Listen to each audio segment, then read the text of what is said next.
Hi students, it's Dr. Marks and our topic for today is the guiding economic principles. So let's get started. When we think about the guiding economic principles, we're talking about this economic way of thinking. And you're going to see that in economics there is this way of thinking. And so if you're listening to this in an advanced class, you're already familiar with this to a large degree. But it's based around some core ideas and principles about how we think the world works. So combined with these ideas and principles that help explain the real world, that creates this economic way of thinking. Now, others are related to how we think people behave, what motivates them. And we need to become familiar with these guiding economic principles because it will help us apply our critical thinking skills and become better analysts. Our first guiding principle is probably something you've heard. Number one, there's no such thing as a free lunch. So you've probably heard that expression, there's no such thing as a free lunch, but what exactly does it mean? Does it mean no one will ever buy you lunch? Well, of course not. A little bit deeper meaning. What we're saying here is that there's always a cost. It might be a financial cost, but at minimum, there's an opportunity cost. So for whatever decision, whatever action, we have to think about financial costs, but there's also opportunity cost. At minimum, we know these opportunity costs exist. So for example, let's say that someone asks you out to lunch as a romantic gesture, but you're not so sure you're interested. Well, in your mind, you're thinking, hey, it's a free lunch, so maybe I should go anyway. Well, my question for you is it really a free lunch? Now, even if there is no financial cost to you, there's clearly an opportunity cost. So what is your opportunity cost of going on this date when you're not so sure you want to go? Well, it's whatever time you've given up and what you could have done with that time. What's your next best alternative? Is it hanging out with your girlfriends or boyfriends?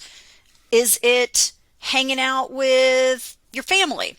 Is it studying for my class? There are all kinds of things that could constitute your opportunity cost. Now, I had a dean once that forgot about this principle, and that was kind of funny because he's actually an economist. He's actually the dean at a really big university up north at this point. But here's what would happen. He would offer the economists, and at the time there were 4 of us, as free consultants to the university. Because after all, we do research and we're pretty good at it. So Longwood might say something like, hey, we want to study on the economic impact of the university.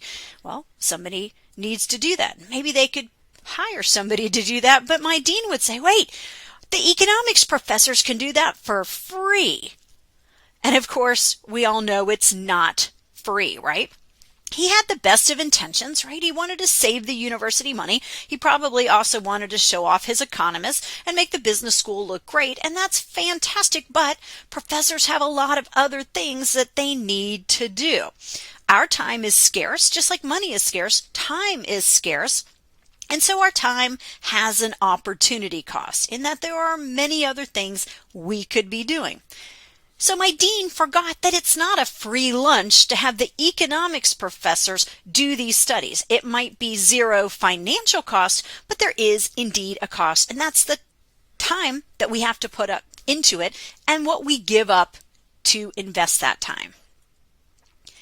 Well, let's move on to our guiding principle number 2. And our principle number 2 is that individuals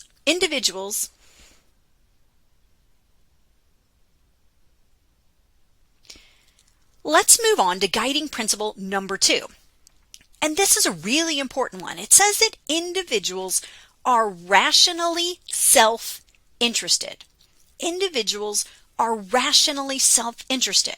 Well, let's pick that apart just a little bit. The first part says rationally self-interested. All right, so we're talking about that they behave rationally as opposed to irrationally. In other words, they have rational behavior. It makes sense, as opposed to being irrational in their behavior. If people are irrational, it makes it really hard for us to model behavior. If you're irrational, then we don't know what motivates you. You might have somebody you know who just feel is always irrational, And so you never really know how they're going to behave. You don't know how to motivate them. You can't predict their behavior. So we depend on this idea of rationality.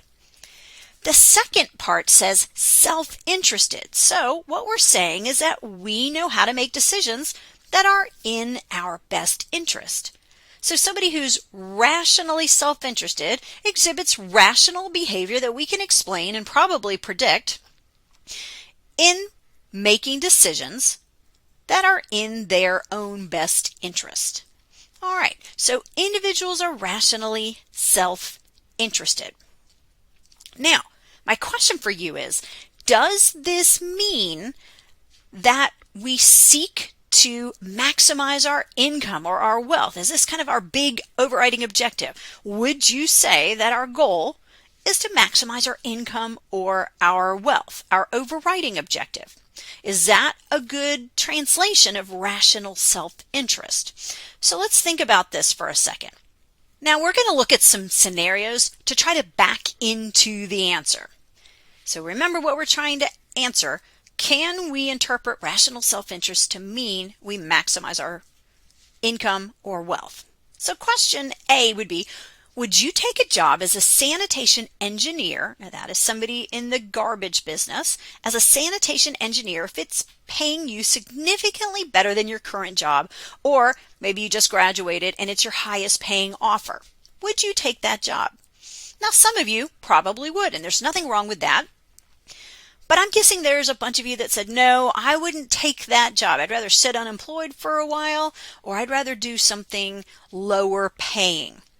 So my question then is, if you said no to this, then are you maximizing your income or your wealth? Can you maximize your income or wealth if you turn down the highest paying job? And if you would turn this job down, then what is it that you care about more than income and wealth? It's got to be something, right? So is it job quality? Is it being able to use what you've learned in your discipline here at Longwood, whatever you're studying? Could be lots of different things. Question number 2, do you donate your time or your money to any kind of organization? Maybe it's a charity, a church, a nonprofit. Well, so think about it. Have you ever donated your time or money? I have. My guess is most of you have. So if you say yes to that, then are you maximizing your income? Can you maximize your income or your wealth if you give your money or your time away? Seems like if you're giving it away, you can't be maximizing your income or wealth. So then why do we do it? Do we feel good about ourselves? Do we enjoy giving back to society? Is there something in it for us? Well, for me, I do enjoy it. I like to make connections with people. I feel like I'm doing my part. I feel really privileged and blessed to have the life that I have. I had a great family. I have a great education. And I feel like I need to give back. So maybe you feel the same way. All right, next scenario.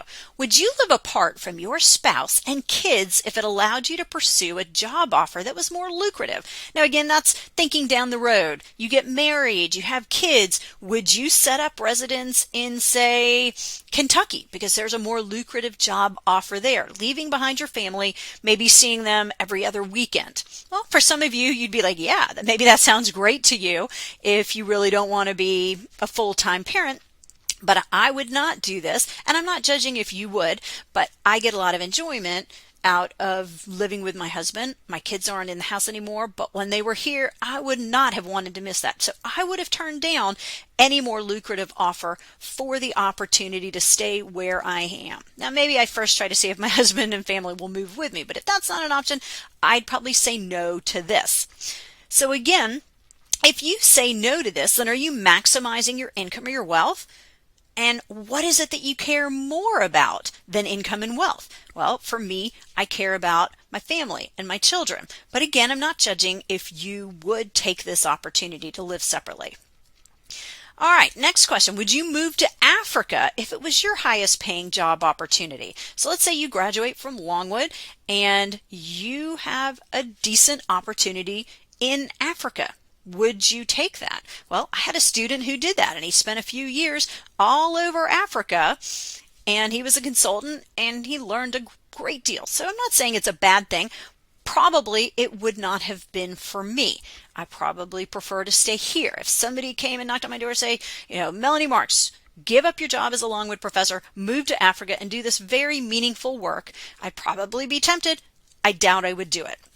So again, if you say no to this, then are you maximizing your income or your wealth? And what is it that you care more about? Well, for me, proximity to my family. My parents are old. I like to not be in super hot climates. Virginia gets a little hot in the summer, but I'm from Texas, so this is beautiful weather. I'm really enjoying it. Maybe the same thing applies to you. Let's revisit then the question. Does it look like our overriding goal is to maximize our income or wealth? Our overriding goal. Well, is this a good interpretation of rational self-interest? And I mean generally for the mass of people. Is it a good interpretation of rational self-interest to say rational self-interest means we seek to maximize our income or our wealth? Well, I'm guessing the answer is no, not for most people. Maybe a few of you, sure. But my guess is that a lot of us said no to a number of those scenarios and questions. Then we have to ask, if it's not income and wealth that is our overriding goal that we seek to maximize, what is it that we do seek to maximize? What is our objective? Well, it's probably maximizing our satisfaction or maximizing our happiness or maximizing our well-being. But in economics, we summarize all that by calling it utility. So utility is our measure of happiness, well-being, and satisfaction. Now, we don't necessarily have a formal definition. For example, what is 1 unit of utility?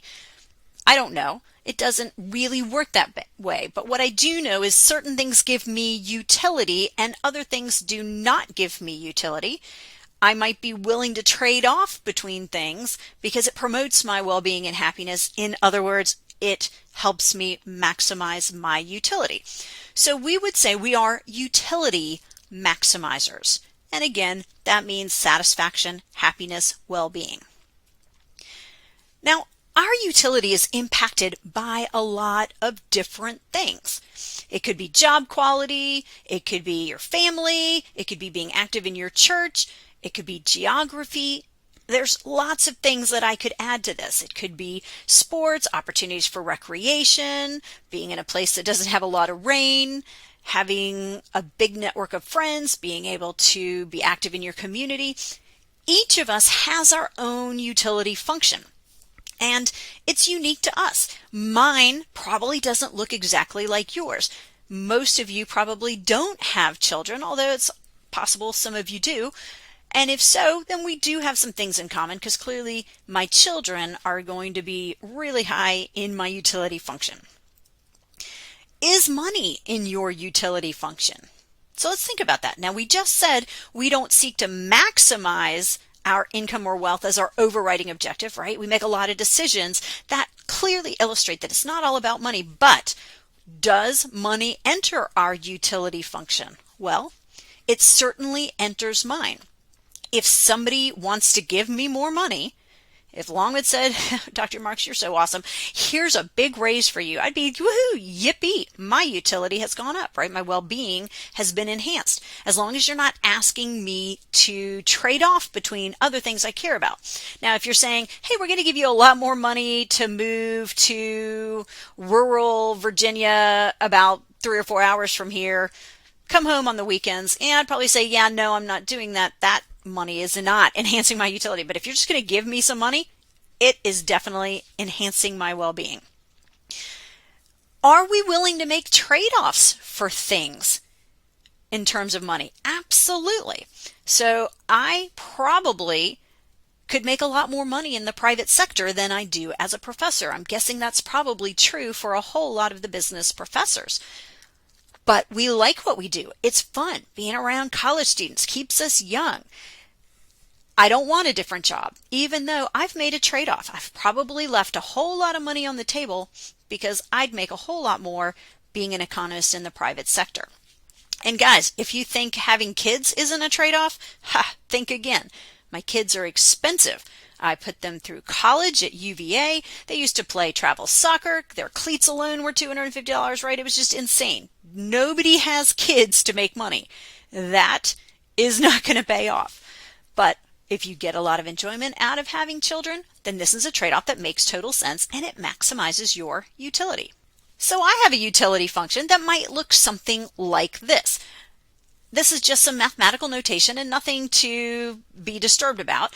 I'm putting the u on the left-hand side, meaning utility, equals f means it's a function of, and then all those variables. So my utility u is a function f of money, because I just said more money is better than less money as long as you're not asking me to trade off. So sure, money is in my utility function. I like being able to help my kids. I like being able to pay for their education. I like being able to have the freedom to do things. I'm sure you do too.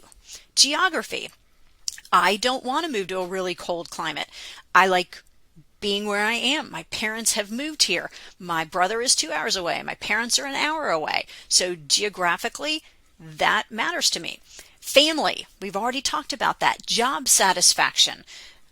We all understand that we're probably going to select jobs because we really like them, even though there could be something that pays better out there. And for me, travel really influences my utility. I lead study abroads for the university. I try to get to 2 new countries every year. It is my passion. And there's other things clearly that would be in this list. Does your utility function look like mine? Probably not. And it doesn't have to. Now, economists rely on this idea of rational self-interest. And you're going to see that rational self-interest is kind of assumed in a lot of things we do when we're doing economic modeling or thinking about laws. Rational self-interest explains a lot of what we see in the real world. So we really hang our hat on this idea of rational self-interest. For example, we might ask ourselves, why are recycling rates so low in the United States? And they really are. We're a huge producer of garbage.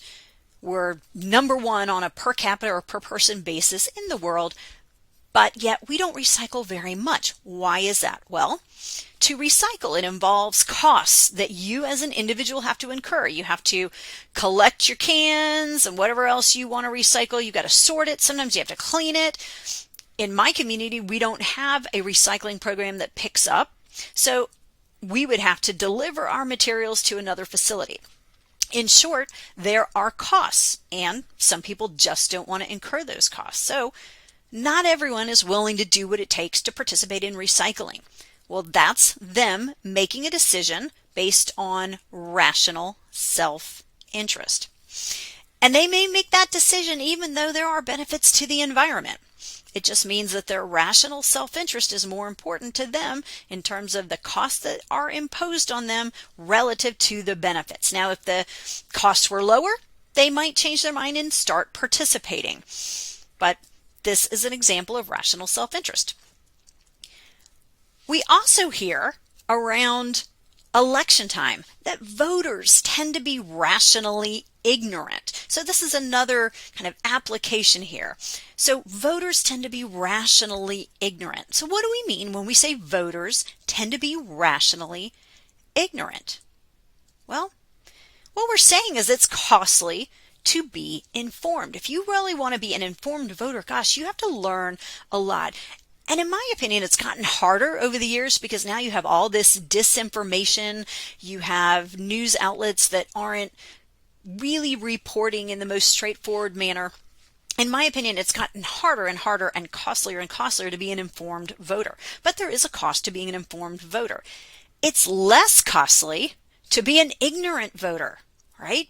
So you have to decide how much cost are you willing to impose on yourself. Or if you'd rather just use your time for leisure activities, you might be happy being an ignorant voter.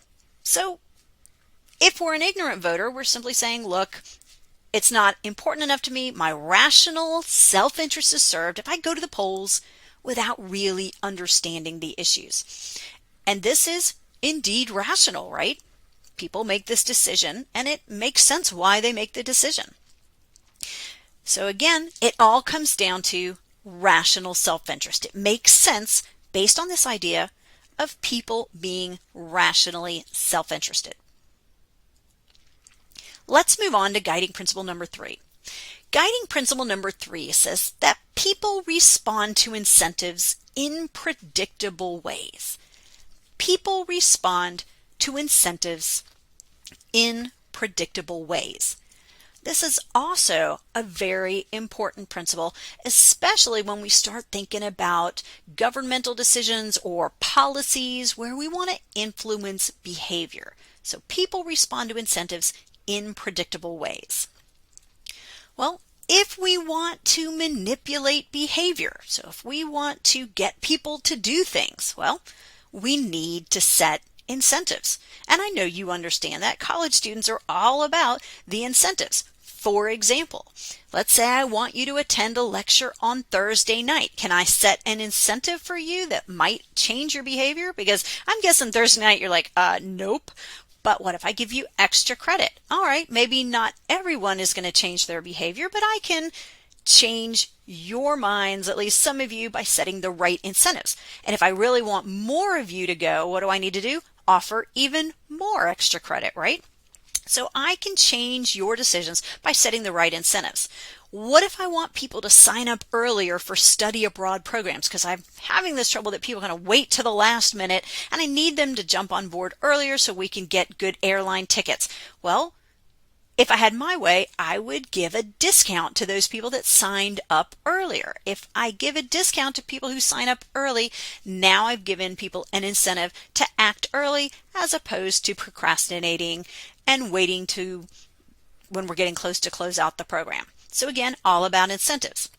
Let's say I want people to recycle more. How can I create an incentive there? Well, what if I make them pay by the pound of trash that they generate?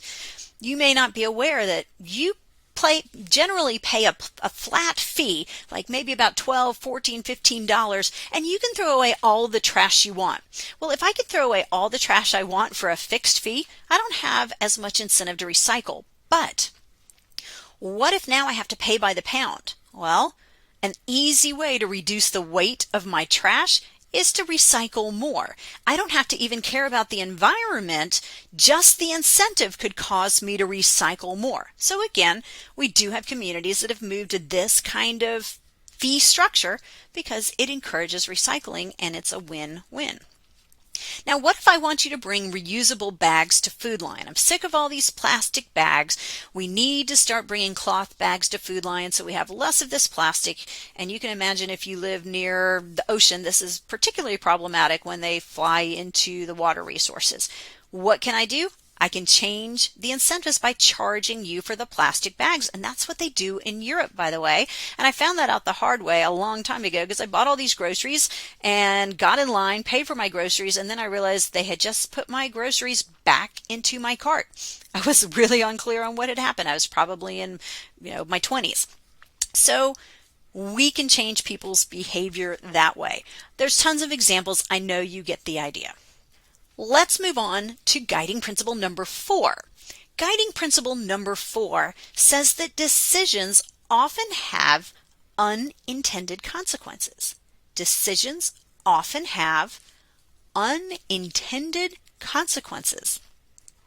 Sometimes our decisions lead to effects, and these are effects we didn't predict. Maybe we implement a law or a policy, and without realizing it, we have some kind of unintended outcome, hence our unintended consequence. Sometimes these effects or unintended consequences can be very large and problematic. So it's important that we try our best when we're developing any kinds of decisions or crafting new policy or laws to think through if there would be any unintended consequences.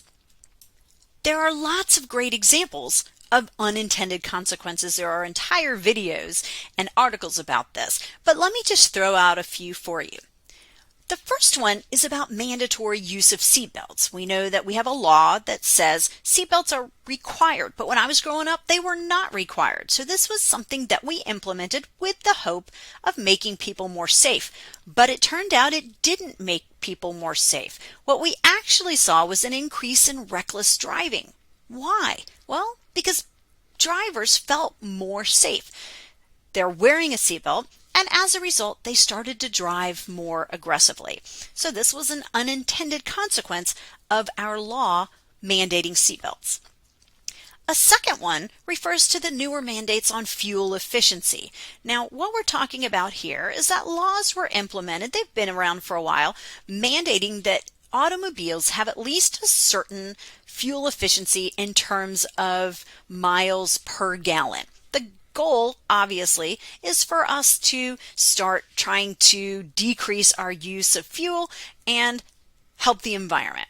But we have an unintended consequence because car manufacturers needed to meet this goal, so they started making cars smaller and lighter, right? If you have to meet these requirements, having lighter cars, smaller cars is going to make it a little bit easier. But the unintended consequence comes from that we started seeing more automobile-related deaths. Automobile-related deaths started to increase, which makes sense. If cars are smaller and lighter, when they do get in a wreck, the probability of death is going to go up. So here's two examples. I've got another one for you, and this is actually something we'll talk about if you're in my Econ 217 class. If you're in some of my other classes, we will not. But we have protectionist policies for sugar. In other words, we restrict sugar from coming into our country. We let some in, we don't let it all in. The idea is that we're trying to keep the cheaper sugar out because countries like Dominican Republic can produce sugar a lot cheaper than we can. Well, why would we do this? Well, it's to help the domestic farmers. In other words, if you're a U.S. sugar cane or sugar beet farmer, you don't want to compete with that cheaper Dominican sugar that comes in. So this is protectionism. All right. The upside is that we're helping domestic farmers, but there is an unintended consequence. And that is it's hurt businesses that require sugar. Because now instead of buying the cheap Dominican sugar, they've got to buy the more expensive U.S. sugar. So their prices are higher. Any company that's involved in candy production or baked goods, anything like that, their costs have gone up. All right, so that might have been predictable, but an unintended consequence is that this has led to job loss in some of these industries. And that was not at all what we wanted, right? We wanted to help out sugar farmers so they didn't have as much competition from cheap sugar coming in from other countries, but we've created some problems in certain industries. Again, unintended consequences. Now, sometimes the incentives that come from decisions are actually perverse ones, giving us unintended consequences. So we might have an incentive to do things that are not good. And again, this would fall in the same kind of example. Let's go back to the garbage example where we said, okay, we want you to reduce your garbage and recycle more. And I said, let's have you pay for garbage by the pound. So let's say that Farmville, Virginia decides that we're going to do this. We're going to have people pay for garbage by the pound. And as a result, people will economize on their garbage, which is great, and they'll recycle more, and that's great. But could there be some unintended consequences? Well, yeah, in the way of perverse incentives. Maybe it creates an incentive for illegal dumping.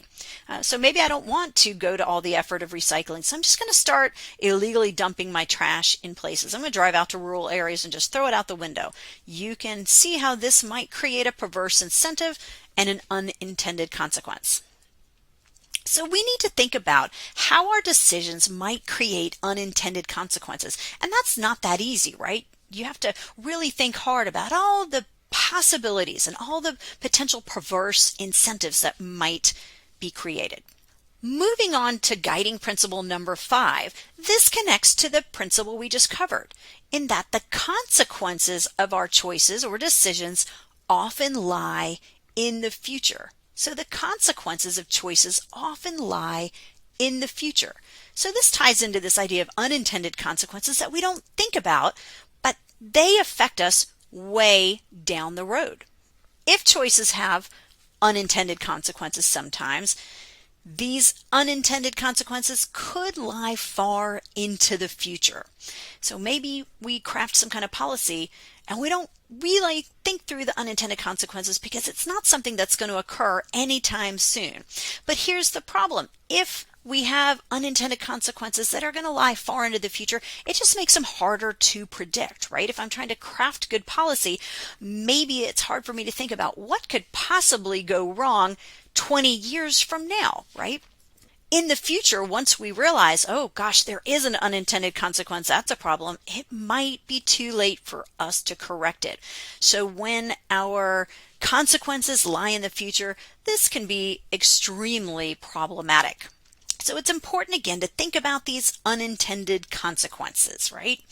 And to think about the impacts far into the future. And that's just not an easy thing to do as somebody who crafts policy, right? You can see how that would be challenging. China offers us a great example of this, unintended consequences that lie in the future. So let's talk about this great example. We know that historically, China has suffered from huge population growth rates, right? It's a big country, and we know their birth rates were super high. Their population was getting bigger and bigger. They were just growing at a very fast rate. We also know that historically China was very poor. Now, it's not a rich country now, but historically it was far poorer than it is today. So think about the combination. You're a very poor country with huge population growth problems. And so you want to do something about that, right? You're probably aware that China enacted laws to try to govern their population growth, and that was the one-child policy. If you're not familiar with this, this is the policy that has since been changed, but you could only have one child. And there were consequences if you didn't follow that. Now, there were some exemptions. I don't want to go into that, but basically, most people were governed by this one-child policy, and it would be highly disadvantageous for you to try to have a second child. Now, we have seen that this policy was successful. Birth rates have decreased drastically. And I'm not suggesting that you should agree with the approach that China took. I just want to suggest that it did work. So we can see that here. This is China's birth rate. And we see that once the one-child policy went into effect, we see that it took half of a decade, right, to kind of start seeing the effects. But then birth rates went down and population growth slowed way down. So it was a successful policy if that is your measure. But years later, the birth rates are very low. They're even lower now that they've implemented some flexibility in that policy. And their population isn't growing. In fact, I looked up the data for 2022, and their population growth is actually negative, right? So think about what negative growth means. Population is actually shrinking. And that's not a good thing for a country. You might not want huge population growth, but you don't want negative population growth. In other words, this policy worked too well. So we have one unintended consequence in that the policy worked so well that it's led them to have negative population growth rates, and that is not what they want. But there's other unintended consequences associated with having a negative population growth rate. So that's one problem in and of itself, but it puts stress on Social Security. So think about how Social Security works in the United States. Workers today pay retirees today. So when I retire, you guys are paying a tax to pay my Social Security benefits. But now with negative population growth, the population of workers is shrinking. You still have all these older people that you have to support, but it's now spread over a shrinking population, and that is a problem. You also are probably aware that with the one-child policy, people were making choices that weren't always so palatable, especially on American standards. We know that there was a gender imbalance created because people had preference for boys. Boys would take care of family members. Girls would get married and move away. So you might have heard about infanticide. You might have heard of people trying to give up their daughters, and large orphanages full of mainly little girls. So again, another unintended consequence of the one-child policy. But again, these are things far into the future, right? It didn't happen right when they implemented the policy. It was after a few decades of the population dynamics kind of working its way through this new policy, then we start seeing these problems. Guiding principle number 6, people make decisions at the margin. Now, I know you probably don't know what I mean by the margin. We're going to go over that in just a second, but people make decisions at the margin. We use what we call marginal analysis. And so if you're watching this in an Econ 217 class, you will be learning a lot about marginal analysis. If you're watching this in one of my upper level classes, you've studied marginal analysis already.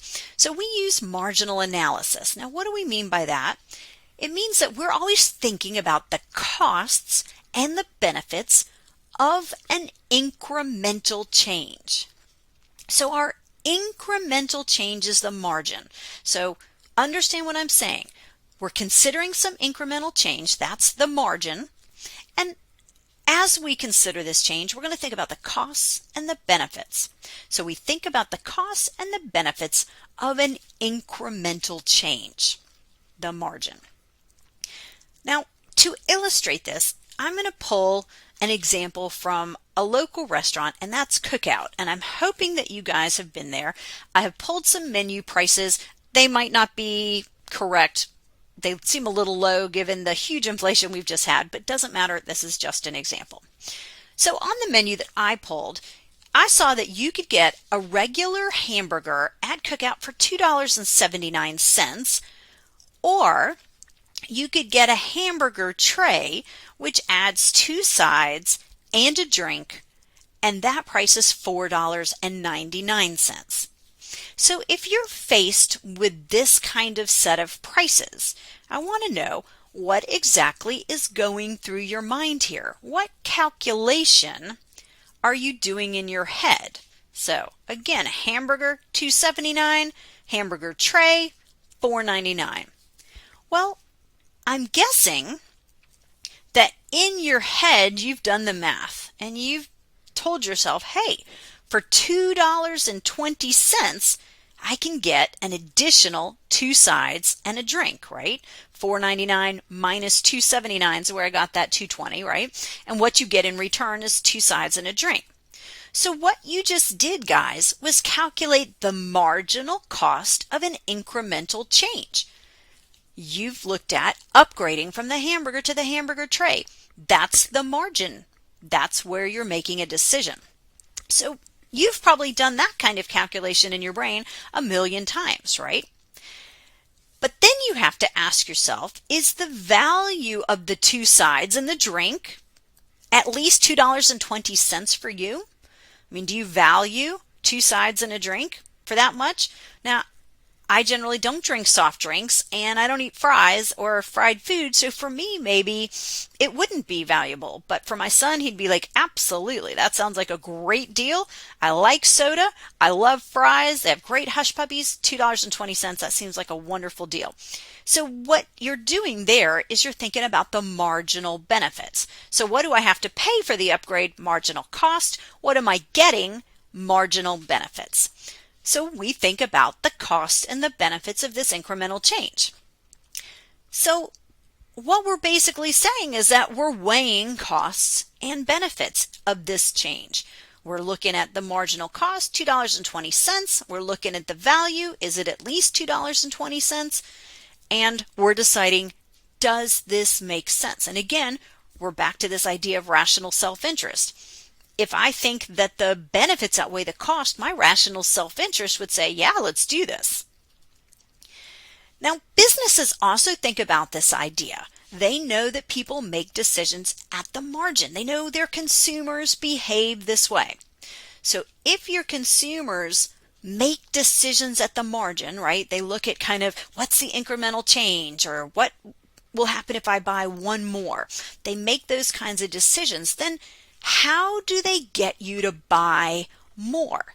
So businesses have figured this out. They know you make decisions at the margin. How do they get you to buy more? Well, here's just some examples. Well, what if they offer you a buy one, get one half off? What's the margin for you? Going from 1 to 2, right? That incremental changes. I was going to buy one, maybe now I buy two. And what have they done? They've lowered that marginal cost of the second unit, and that's going to entice you to buy more, right? Another thing they do is offer you volume discounts. So if you look on the right, maybe what they do is they lower the price as you buy more. So if you're only buying one unit of whatever this is, it's going to cost you $100. But what if you buy 2 units? We're going to lower the cost for each unit to $80 for the first and the second unit. Volume discounts, right? That's a way to get you to buy more. That's you thinking of the margin, because you're thinking, I was going to buy one, but now look, I could buy 2 and I actually just saved $40. It's only $60 more to go from 1 to 2, whereas the cost of the first unit was $100. So they've lowered the marginal cost. And I found this beautiful example walking down the street one day in Guatemala, and this was at a bar. It was kind of in a touristy area, so these prices are not bad. So the first glass of wine was going to be 35 quetzals, and that was going to be about $4 and something cents. But then the second one costs you only 30 quetzals, and the third costs you 25 quetzals. And by the time you get to the fourth, you have to drink that one, right? Because that's like $2 and something cents. So you're just crazy if you don't drink the fourth glass of wine. This is them lowering the marginal cost of additional glasses of wine, taking advantage of the fact that they know that people operate on the margin. They make decisions at the margin. Guiding principle number 7 is one of my favorites. Principle number 7 says that sunk costs don't matter. And guys, this is something we should really take to heart. Sunk costs don't matter. What is a sunk cost? Well, first, when we talk about sunk costs, we're talking about costs in the past that cannot be recouped. I've already paid it, I've already spent the time or money, and I can't get it back. Remember, guys, we can't change the past. So if we can't change the past, then we cannot get our time that we've spent back. We can't get the money that we've spent back, because there's nothing I can do about it. What we need to do is just make the best decisions going forward. So our sunk costs are those costs in the past that I can't recoup, I can't get back, and I've got to just ignore them. I've just got to make a decision about what's best for me right now going forward. In other words, these sunk costs do not matter in our decisions. The sunk costs do not matter in our decisions. So that's what we mean when we say sunk costs don't matter. They don't matter in our decisions. They're in the past. They're not in the future. There's nothing I can do. And this applies to our own lives. And so this is an economic principle, guys, but it's also a principle that we should embrace in our personal lives.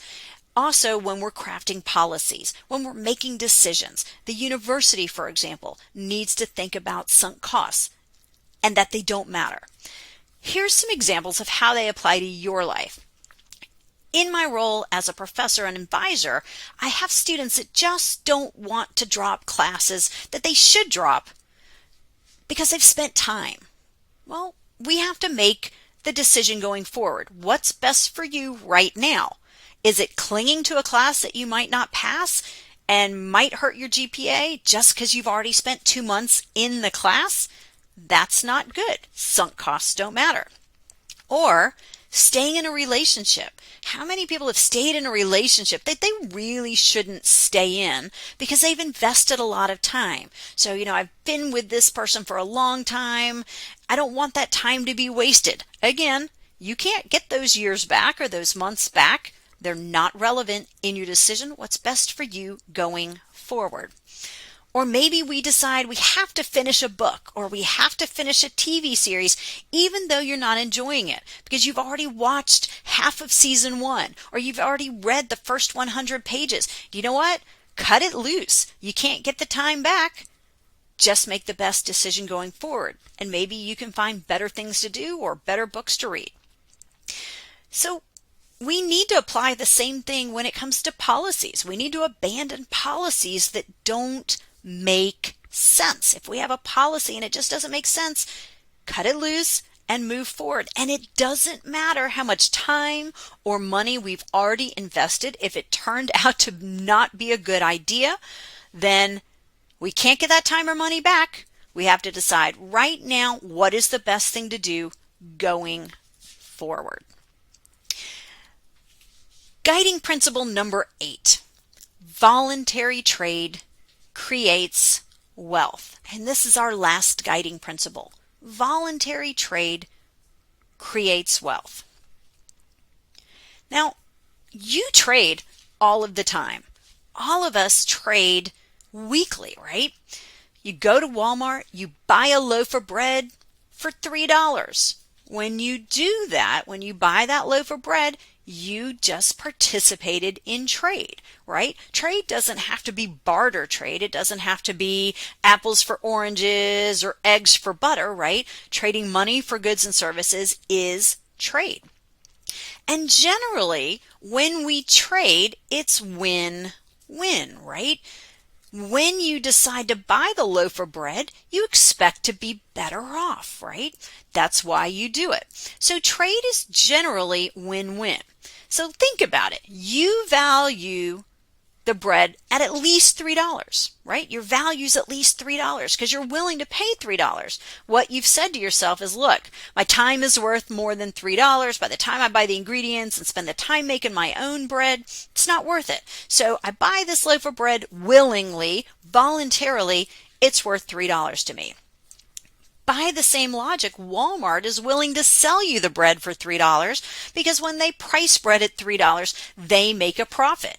So this is what I mean by saying it's win-win. Now, sometimes it backfires. You buy something and maybe it's moldy and you've just lost your money. And I understand occasionally you get a lemon.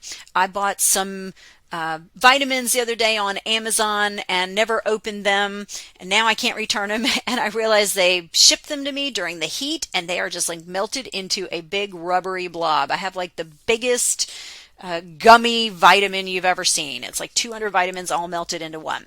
But generally, when I buy things from Walmart, I expect to be better off, and people sell them to me because they expect to be better off. So this is what we mean when we say it's wealth enhancing. This trade between me and Walmart, $3 for bread, is wealth enhancing for both parties. Now, it's important to understand that if you're free to make your own decisions, in other words, you're not coerced in any way. You can say no if you don't like the trade. You can find another option. When we are not coerced and we voluntarily trade and the exchange is voluntary, that's what we're talking about in terms of it being wealth enhancing. And there are times where trade is not voluntary. I watched a video about enslaved labor at a Nike factory. This is an old video. People were not free to leave. They were basically indentured. They took their passports away from them and they couldn't leave. They were locked in to their chambers at night. That's not what we're talking about here. So if you're free to make your own decisions, you're not coerced in any way, you can say no, you can find another option. If you don't like Walmart's bread, you can walk away and say, nope, it's win-win because it's voluntary. So if you then are buying the bread or taking the job or making whatever transaction, you're doing it because this choice is better than your other alternative. So if you're free and the exchange is voluntary, then you're doing it because you think it makes you better off, and it's better off than the other alternative. So I've bought the bread from Walmart for $3 because it's better than me baking my own bread, and it's better than me going down to Food Lion. Maybe I think their prices are higher, whatever the case may be.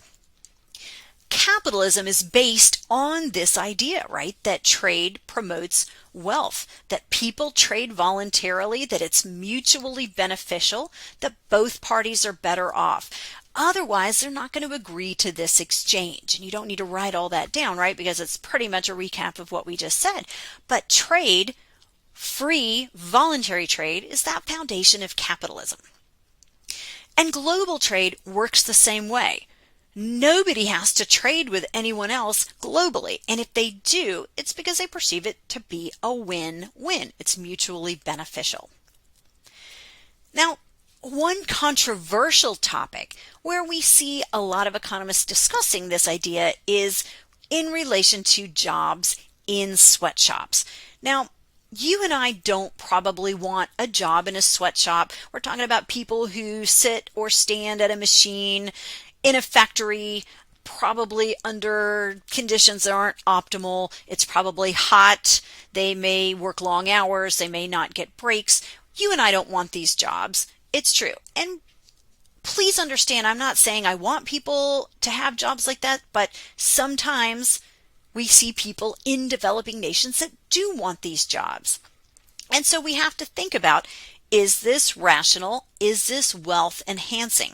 And again, we have to go back to the ideas, if it's not coerced, if they are free to accept or reject, then they've accepted the job because it's better than their alternatives. And guys, for some places that I have traveled in the world, a job in a sweatshop would be a decent alternative, because sometimes in some areas, their opportunity cost, their next best option might be scavenging and selling off scrap. It could be prostitution. It could be other illegal activities like being involved in the drug trade.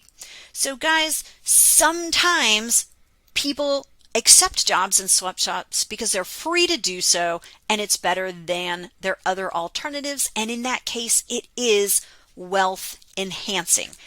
Even though everyone agrees we would rather everyone have reasonable work days. We would rather them have higher pay. I'm not trying to argue that I like the model. I'm just saying it, as an economist, I can't say it's not welfare enhancing. And that brings us to then the debate about, should we close down sweatshops? Because there's people that advocate, let's close down sweatshops. It's not fair. These people don't make good pay. And again, that could all be true. But let's think about what happens when we close down the sweatshop.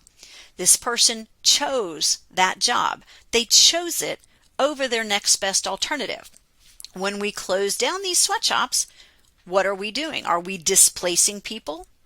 And what are they going to do instead? Do they go into scavenging? Do they now go into prostitution? Do they now undertake illicit activities? We have to think about that. We have to remember that it's welfare enhancing. It doesn't mean it's perfect. It doesn't mean it's optimal. So quickly, let's recap. We have discussed 8 guiding principles for economics, and these are what we use as economists. They help us to apply good analytical skills, and these really form the foundations and the premises of a lot of what we do in our classes. We're going to apply these throughout our courses in economics, and therefore it's important that you do understand these. So if you have any questions, please let me know, and I thank you for listening. Have a fantastic day.